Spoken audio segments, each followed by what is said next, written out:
Welcome back to the garage, guys. I'm Michael from Stinger Australia, and today, opposed to being outside the garage, we're going to be inside the garage on the test bench, checking out all the inputs and outputs that the Stinger ELEV8 comes with, and all the cool, crazy stuff we can do with it.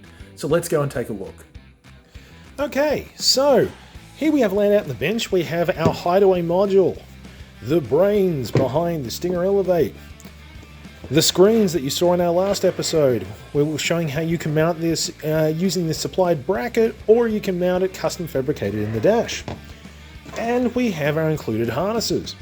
Now today what we're going to talk about is just having a quick overview of all the inputs we've got in the unit, as well as our RCA modular harnesses. As you can see here, we have dual USB input, HDMI input, variable Toslink audio output.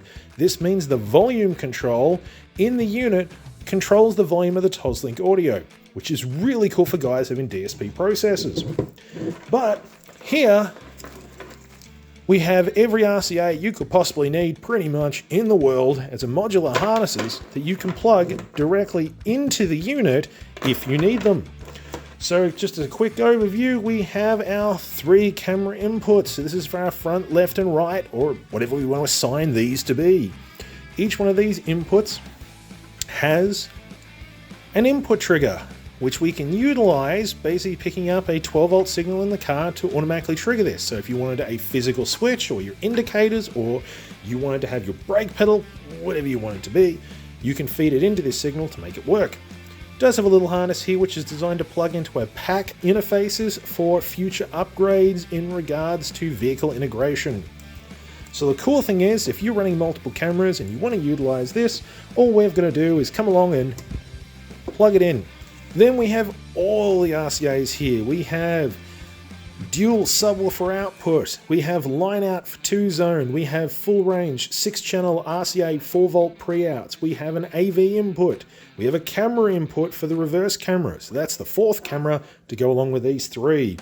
We also have dual video output, so if you're running multiple screens in your car, or headrest monitors, or if you're crazy like me and you decide it's 2003 and you need to fill your car with monitors, we've got you covered. And again, all you've got to do is simply come along and plug it into the unit when you're doing your installation. Say, for example, you're not using this, you can simply remove this off the unit, toss it away, and there you go, you've got a neater installation.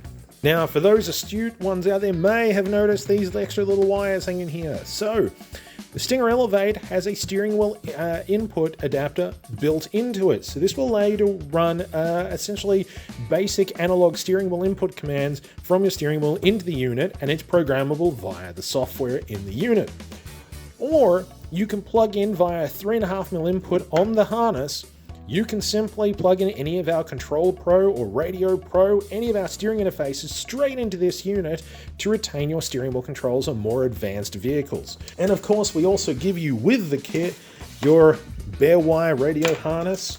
We also give you a microphone input because the kit does give you internal and external microphone, but we'll talk about that more in the Bluetooth video, as well as GPS receiver as well. So I hope that was a quick overview of some of the cool inputs and outputs that we have on the Stinger ELEV8, and will be on some of the future Stinger head units coming out in the not too distant future. So if you want to see more on this head unit and cool things you can do with it, jump onto our website down below here, stingeraustralia.com.au, and grab yours today.